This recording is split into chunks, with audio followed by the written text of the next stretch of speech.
Okay, it's Cobra Wars once again, and this time I'm talking about the Build-A-Figure Green Goblin that you can get with the Amazing Spider-Man 2 Marvel line of figures.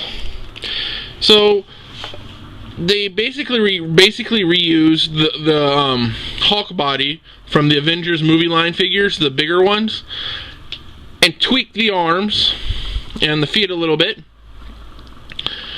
and the head, of course.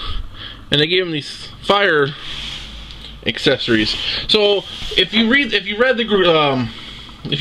Ultimate line of comics, you know that Norman Osborn injects himself with the Oz formula, turning himself into like this Hulk-like goblin. Very different from the main universe Goblin. He's stuck like this. He can't change back. Well, from what I've read, I haven't read much recently. I read it when it first came out. Kind of fell away, but I love this design of the Goblin. I think it's probably one of the best designs of the Goblin. Part of him's not on him. So, like I said, I think this is the best version of the Goblin. My favorite, I shouldn't say best version, but my favorite version. I wish they would use it in a movie. You got the various pieces with the Build-A-Figure, with the other figures in the line. I picked some up separately because I didn't want all the figures in that line. So anyway, here he is. Let's look at some of the detailing on him because I think it's really, really cool. So you got his shoulder spikes, which are detailed on, the veins popping out, and his face. Come on, focus. His face is my favorite thing. All the details, the bumps on the horn, the bumps on his face, the yellow eyes, the teeth, the horns on his chin. I mean, the sculpting that goes into this I think is amazing. And they put the bumps on his skin. Just amazing. His feet, the toenails. So anyway, there he is. I think he's a great figure. He's probably one of my favorite Build-A-Figures. And like I said, he comes with these flame pieces that attach to him. 2 on his wrist, 1 on his back.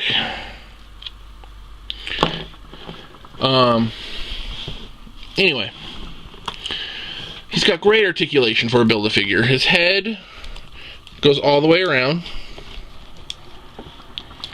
His shoulders, because they're so massive, they only go up about that far.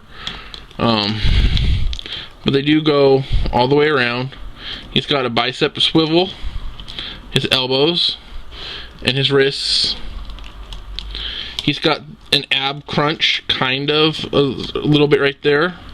No actual waist articulation, though. His legs have a fair range of motion.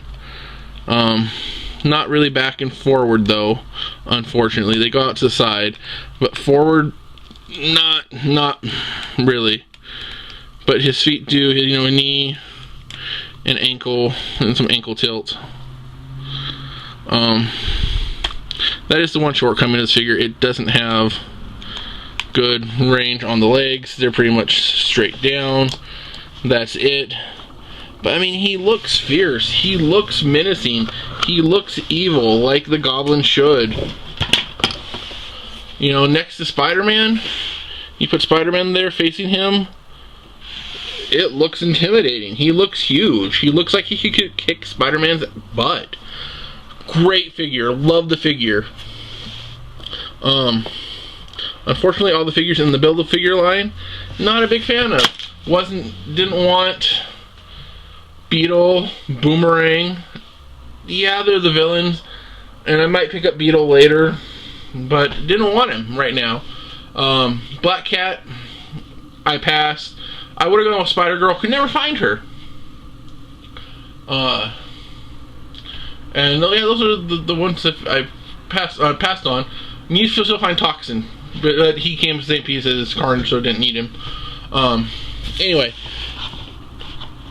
if you can, find this figure online if you don't want to pay the bill, buy each individual piece. Trade with people who don't want the pieces on Facebook groups. Point is, this figure is one that is well worth having in your collection. Anyway, this has been Cobra Wars. Please like my page, subscribe, and I'll be back next week with some Guardians of the Galaxy reviews. I'm gonna start that line of figures, and